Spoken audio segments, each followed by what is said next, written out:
Mi nombre es Lautaro Arjona Torpín Mi nombre es Melissa Merlo. y juntos presentaremos el tema de los aportes metodológicos de la psicología genética para la investigación del pensamiento infantil.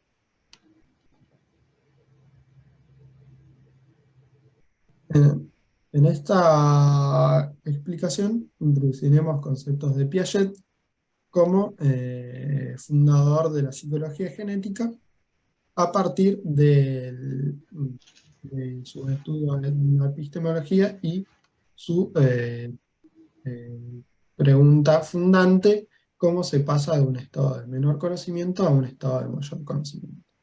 Para ello es muy importante tener la concepción de genética como un enfoque teórico y metodológico donde se busca comprender cómo el individuo organiza, forma y construye conocimiento. Y por otro lado, el concepto de desarrollo, entendido como todo proceso de una continuidad entre cambios y transformaciones que experimenta el individuo a lo largo de su vida, tendiente a la adquisición de crecimientos, habilidades y eh, conocimiento. Piaget inicia sus investigaciones en epistemología, la cual se entendía como toda teoría de validación del conocimiento y como proceso de una validación menor del conocimiento a una validación mayor del conocimiento, lo cual da cuenta de la interdisciplinariedad de sus estudios, ya que aborda tanto la validez como los hechos del conocimiento. El problema de la epistemología genética y de la psicología genética son estudiar cómo se crea y cómo crece el conocimiento, y para ello utilizan el método clínico crítico. Bien, el método clínico crítico se caracteriza por la figura de un investigador que plantea problemas y elabora hipótesis y hace variar las condiciones e intenta controlar esas reacciones provocadas mediante la conversación, introduciendo opiniones diferentes a la del sujeto que está siendo investigado, no a fin de desmerecer, sino ni de invalidar, sino más bien lo hace únicamente para poner otro punto de vista, para observar cómo varía de persona a persona o de sujeto a sujeto los puntos de vista. Este método es un procedimiento por el cual el investigador interactúa de manera dialéctica con los sujetos a modo de reunir informaciones que en su conjunto le van a permitir al investigador responder a la pregunta que se plantea. El método en cuestión ha variado a lo largo de la obra de Piaget, por eso es que se lo puede entender en tres momentos. Un primer momento se da en 1920, ¿sí? Lo que hace Piaget es empezar sus estudios de investigación con sus hijos que aún no tienen la capacidad de hablar, lo que le permite revelar una diversidad de competencias observables por el investigador, realiza una experimentación en base a hipótesis, observa los resultados y corrige los experimentos en el caso de ser necesario.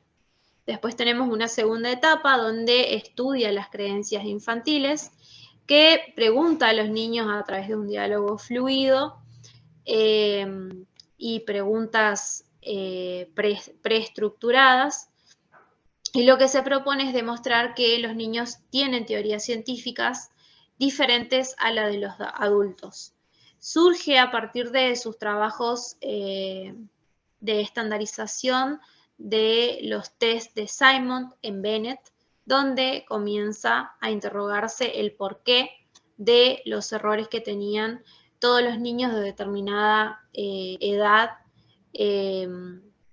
Con ellos inicia un diálogo clínico con los menores a quienes entrevista, y así se da cuenta de los razonamientos que eran en apariencia simples, pero presentaban dificultades según el rango etario entre los 10 y 11 años.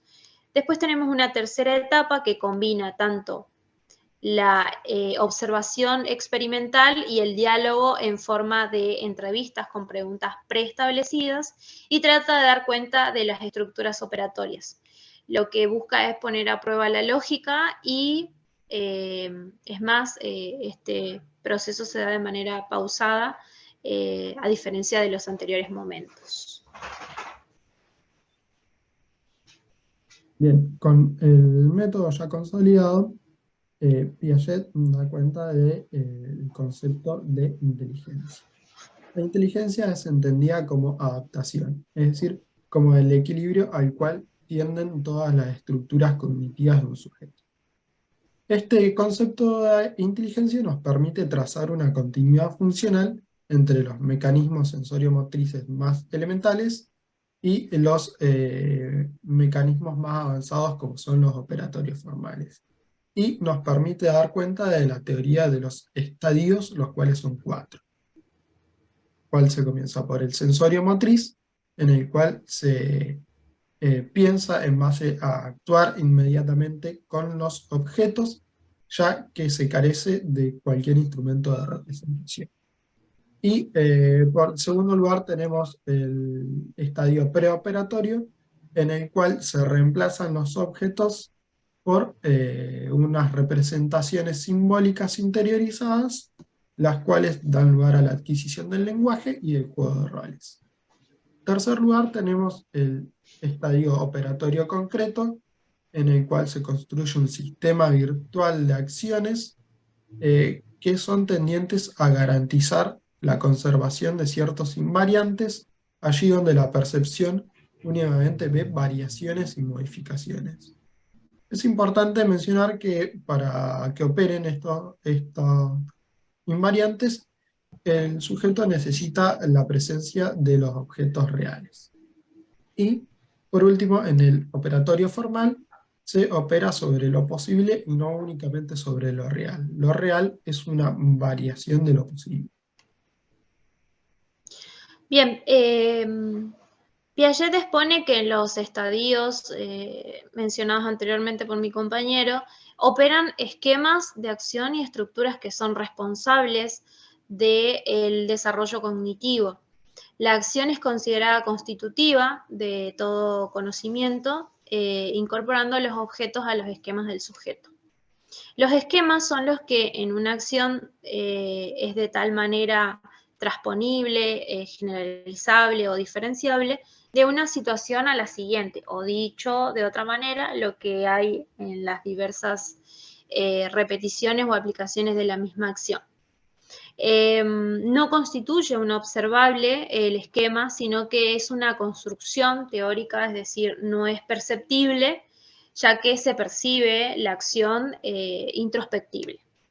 Los esquemas van a variar según su grado de generalidad y complejidad de acuerdo a las estructuras del estadio en las cuales se encuentra. Así tenemos distintos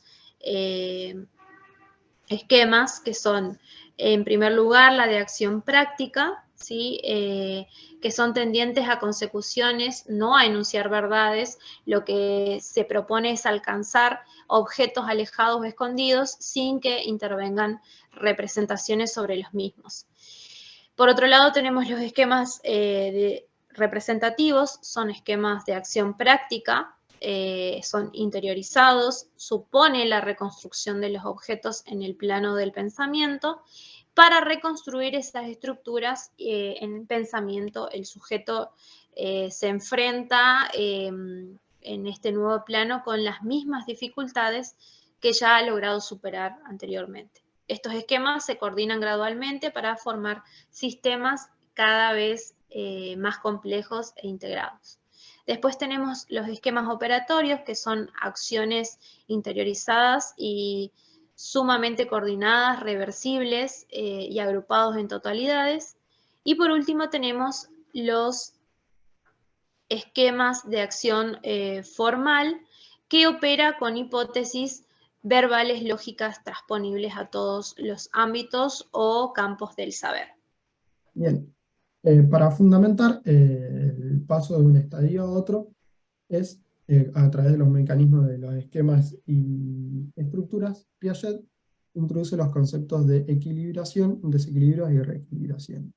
La equilibración es todo proceso que lleva de estadios de equilibrio aproximados a otros cualitativamente diferentes, pasando por múltiples desequilibraciones y reequilibraciones. Es un proceso de integración entre asimilación y acomodación, donde asimilación se entiende como incorporación de un observable por el sujeto y este lo significa al observable. Y la acomodación es la modificación de esquemas del sujeto por las características del observable. Esta integración puede ser de tres formas: entre sujeto y objeto, entre subsistemas o entre esquemas, y entre esquemas y estructuras globales. Bien, otro proceso que interviene es de los desequilibrios y reequilibraciones. Los desequilibrios son el proceso, es un proceso que es el motor del desarrollo cognitivo y se expresan en forma de perturbaciones al sistema cognitivo del sujeto en cuestión. Las perturbaciones son las resistencias, ¿sí? Que se encuentran en los esquemas para llevar a cabo su actividad de asimilación, debido a que el sujeto se enfrenta.